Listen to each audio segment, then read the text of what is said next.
back, everyone, to By the Book Bonus Bets. This is McDonald. My name is Nejad, and we have college basketball starting to heat up. And I think the Big 12 may be arguably the best conference in college basketball. We'll get to that in a second. But I'd like to take a look at the odds for the Big 12. I'd like to pick a champion right here, now on By the Book Bonus Bets. When we look at this screen here, we've got the Houston Cougars up top here, but I think these top 5 teams down to the Baylor Bears, I think they're all in play. So Meg, 2 questions for you. One, I want you to actually pick a Big 12 champion, and I'll do the same.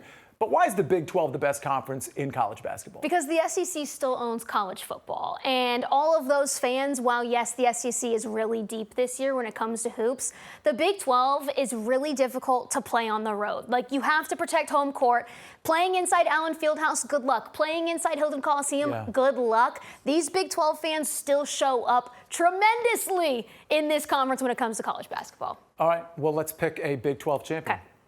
Well, I'm going to start doing a process of elimination because let's start from the top.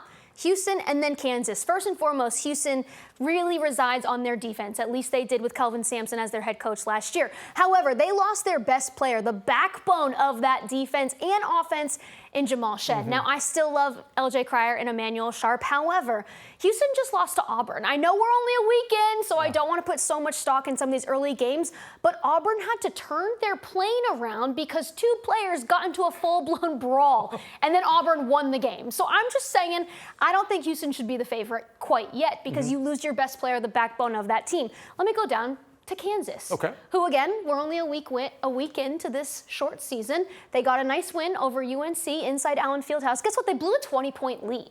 UNC almost won that game. You got to win by more than 3 when it comes to your home court inside the Fog. And I don't think Hunter Dickinson is what he should be hype-wise. Agree with you there. He's going to finish with a double-double, and he can fill the stat sheet, but if you're not watching those games, he is an absolute liability on defense. So I'm saying, if your best player is a liability on defense, then we're going to have some problems. However, now we go to my alma mater, the Iowa State Cyclones. This is why I wanted to do a process of elimination, Sia, because I can come on this show and be a homer all I want.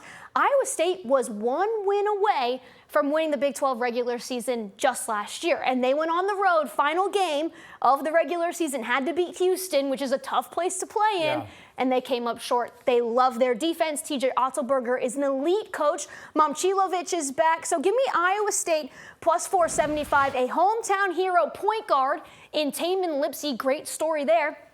Also, you have arguably, in my opinion, the Big 12 Sixth Man of the Year in Curtis Jones, who can put up 20 points coming off the bench every single night. You pair that with an elite defense, one of the best defenses, if not the best defense in all of college basketball. Give me the Cyclones to get it done after being 1 game shy last year. I like it. I like the number of plus 475. I like the Baylor Bears number a little bit more. If you watch By the Book Bonus Bets, and if you're tuned in to all of our Futures Forward stuff, I mentioned the Baylor Bears as a sleeper to win it all. And part of the reason, you mentioned great coaching, is Scott Drew. I'm getting this number at plus 650, and I'm getting a team that has some veteran presence. They brought over Jeremy Roach from Duke, of course. VJ Edgecombe is a baller.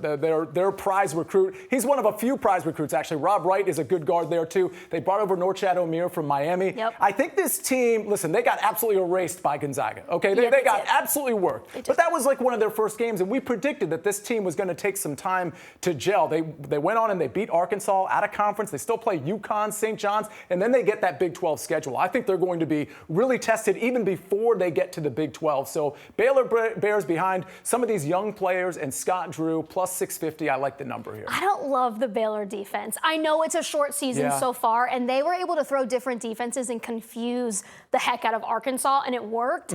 But I still think they're a liability on defense right now. Totally agree. And those guards are going to have to score. And there's going to have to be a lot of mismatches that Scott Drew presents because it's going to be a small lineup more often than not. So hopefully he can present those mismatches and they outscore their opponents. But absolutely great point. Iowa State over here, Baylor over here. Those are our Big 12 champions. A lot more of this content on By the Book Monday through Friday at 5:30. And of course, on By the Book Bonus Bets on Monumental Plus. We'll see you on the next one.